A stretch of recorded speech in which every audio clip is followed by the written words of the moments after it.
Hey everyone, it is Marta and Pastor Judy here with CWC Family Connection, and we are going to do a little bit talking about the sermon recap for Sunday. Great. And your sermon on Sunday was about Rizpah.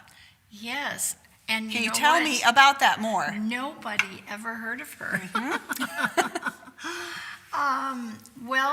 It's kind of a not so well-known portion of Scripture, but it has some really important points that we can use every day. And I happen to love this portion of Scripture, although it's a little bit divided, but I love it. And where were we at? We were in Joshua or we were in Samuel? Well, we started out in Samuel, 2 Samuel, the 21st chapter.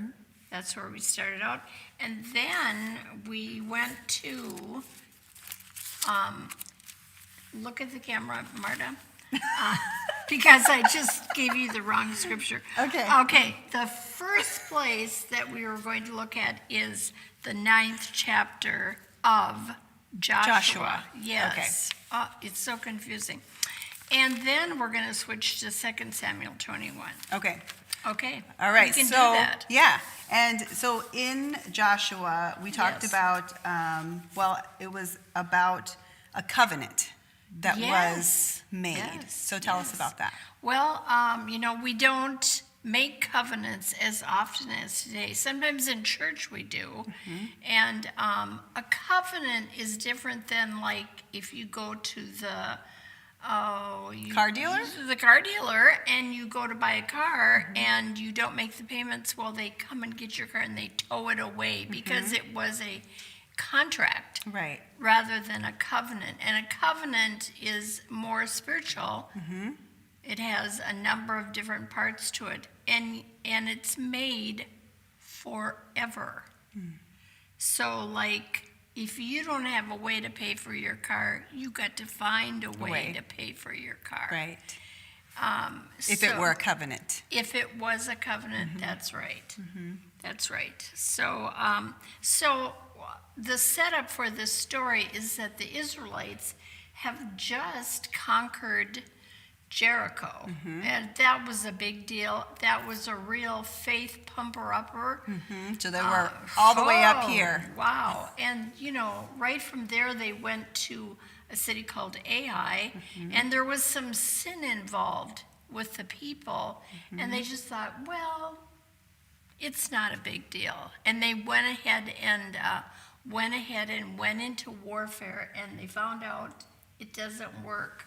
There is no power at all when you're in sin. Right. So you need to take care of that first, which they did.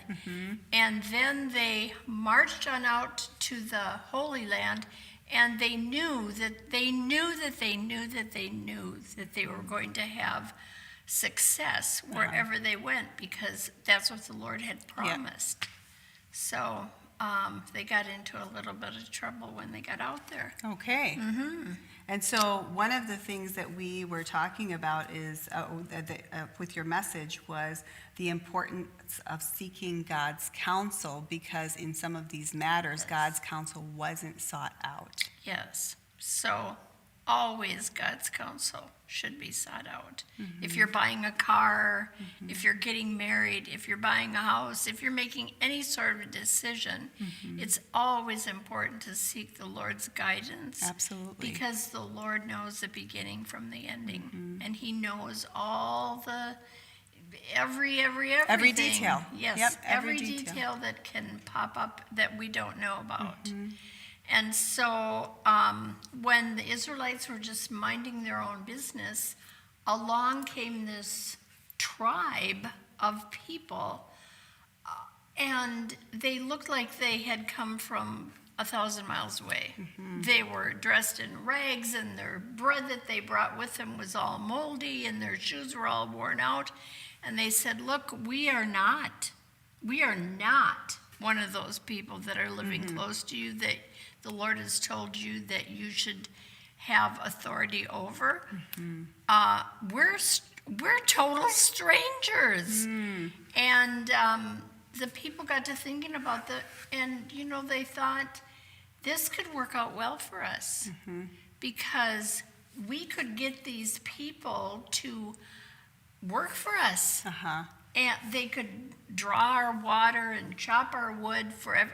This could work out very well. Right. But there was something that they weren't doing.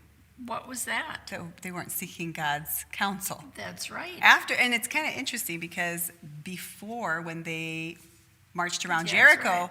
they had sought God's counsel. Yes. And here they're like, maybe it wasn't as big of a deal, it didn't seem like. It didn't. It just, it seemed plausible. Yeah. It seemed plausible these people could have come from a long ways away, but they didn't. Right. And Joshua, the leader, didn't seek God's counsel, which became a real problem later with the people and Joshua, because once they entered into a covenant with this people, they realized that this was for now and forever. And there was no Turning back. Yeah. There was no going back. You were going to be with us forever. And there were a number of people who thought, Joshua, what were you thinking? You know what the Lord said. We know what the Lord said. And now we find ourselves in this terrible problem. So for a number of years, it didn't seem like a terrible problem. Right. It seemed like it worked out okay. However, they were in violation of what God had asked them to do. Right. And along the road, if you follow the road through the scripture, you find the time that King Saul was in control. And he looked at the situation and he said, oh my goodness, this is terrible. These people are Hivites, aka Amalekites. These are the people that got Saul in a lot of trouble. Yeah. And so he said, I think we should totally wipe out these people. They shouldn't be here at all. They shouldn't. Except that he wasn't honoring the covenant. That's right. Except that. And, I'd like to give them credit. Maybe they didn't remember back 400 years, but these people were like geniuses at keeping track of everything, records, everything that happened. So I kind of think that they did. And King Saul went ahead and had the Amalekites that were the drawers of water and the gatherers of wood, he had them killed. And nothing much happened. Nobody said very much. But Saul, in the midst of all this, was killed himself, and so he wasn't even around. And David was king, and people were asking, why do you think God is letting this happen to us? Why are we having drought? Right, because then they came to a place where they had no water. We don't have any water. And we're the people of God. And we're the people that God said that he would take care of us.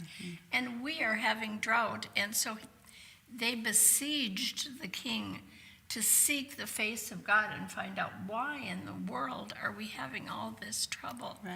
And David went right to the Gibeonites and said to them, what is it? Yeah, what's going on? What's the problem? Well, I mean, it's been 400 years.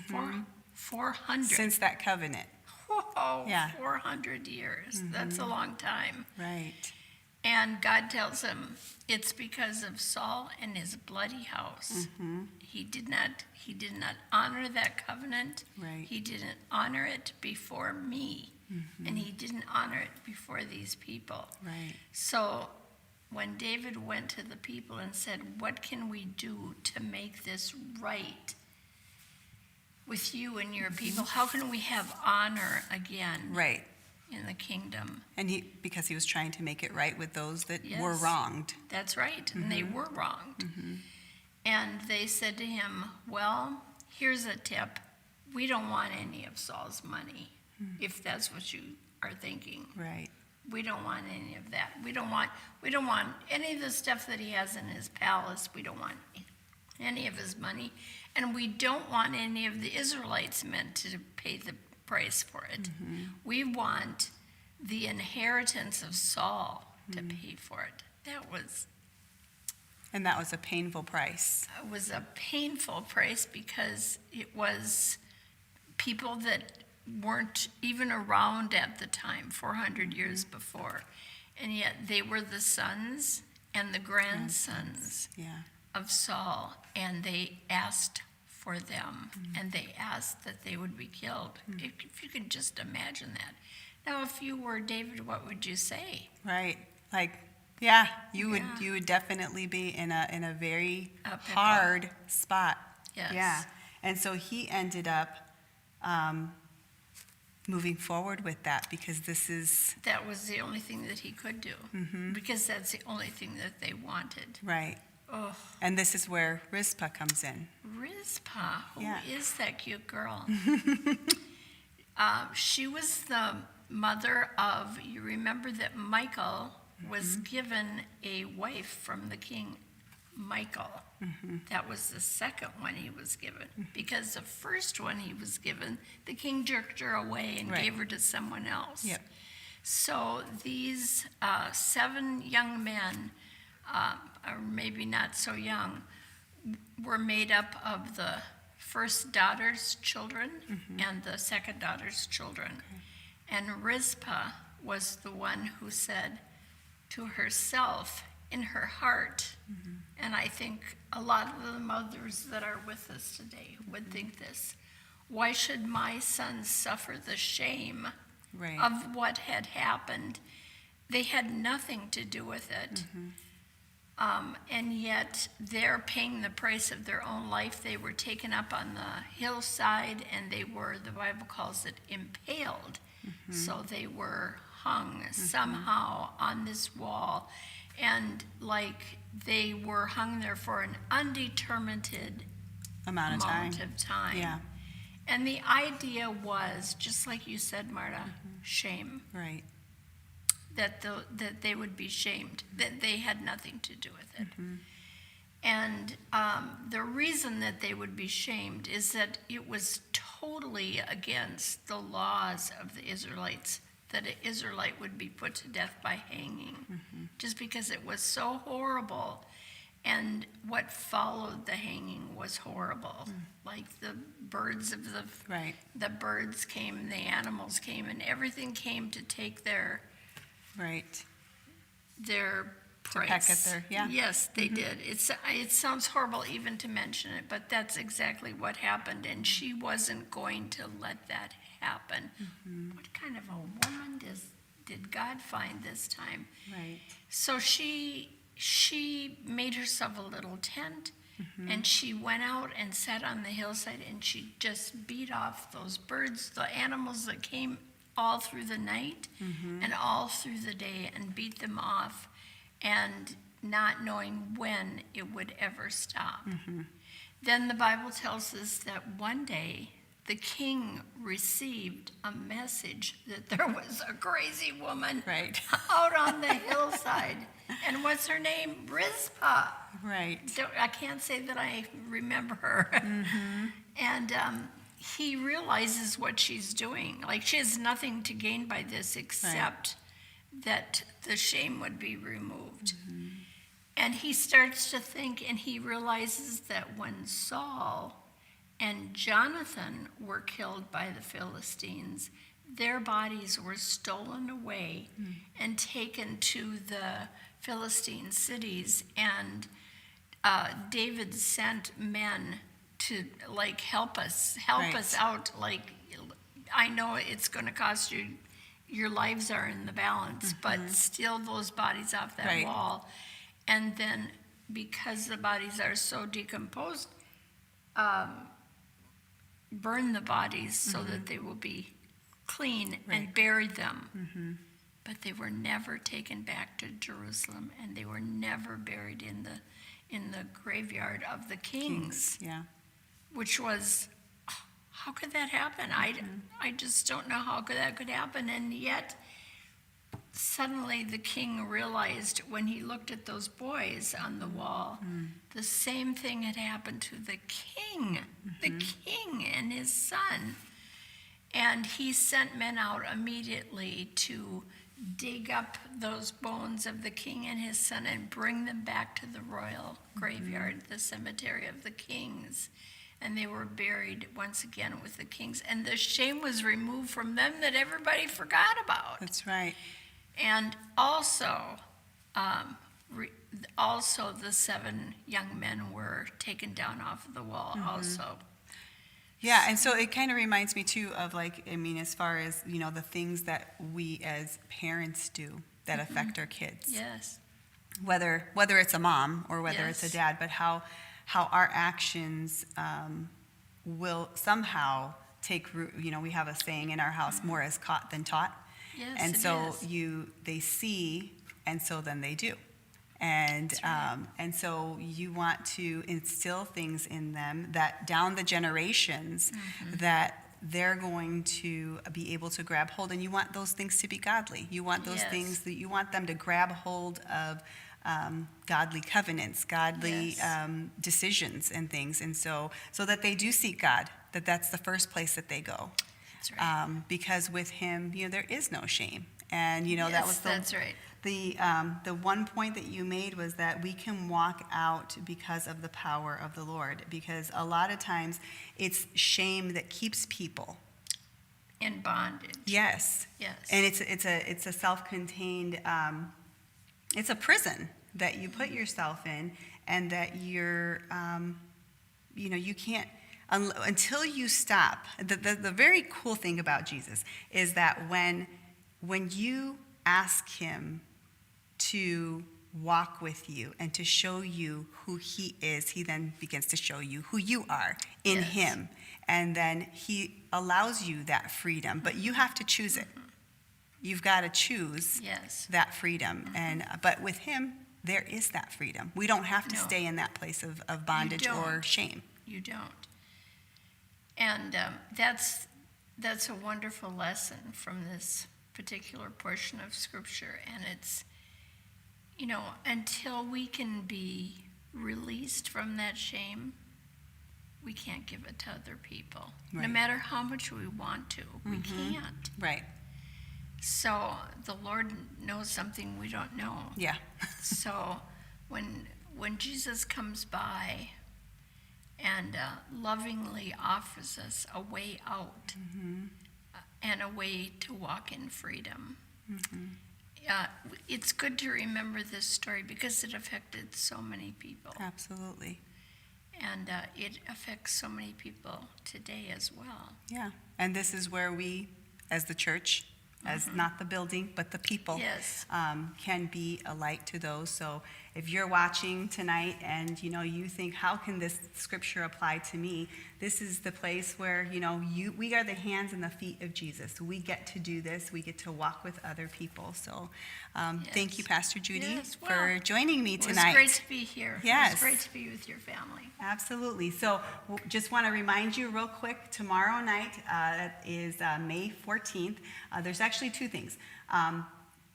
Tomorrow night or tomorrow afternoon between 2 and 6 at Peace Lutheran in Finlayson, there's a dinner and some goodies that are going to be served for a donation. It's a fundraiser for Marty Monet or Monette.